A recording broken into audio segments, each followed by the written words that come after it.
इसे कहते हैं हकीकी आज़ादी। जब अवाम बेदार हो जाए।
Arasında sen de götürsene, bu değişiklik olsun.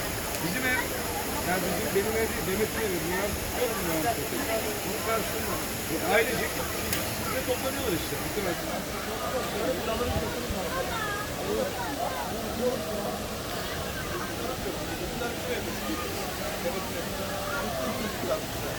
aileleriyle. Şimdi Afra'yı aradım gördüğünüzü. Afra başladı ağlamaya, bu dışarıda biz niye içeride? Tabii ki ayıtın orasına, sen de Demet mi diyor? Demet'i daha tanımıyor. Ben insanlar geldi. Ben yollar nasıl konuşuyor? İnsanlar biraz görmekteydi. Ben isteyicilerim. Yemin et. Allah'ın Allah kişiyor. Bıraksınlar. Yaşamazlar işte. Oynasınlar. Ne oldu aşkım? Bak bakalım oralara.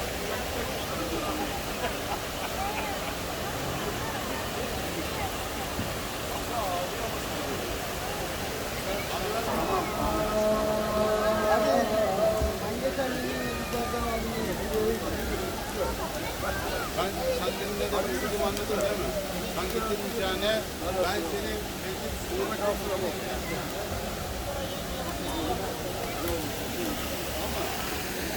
Ama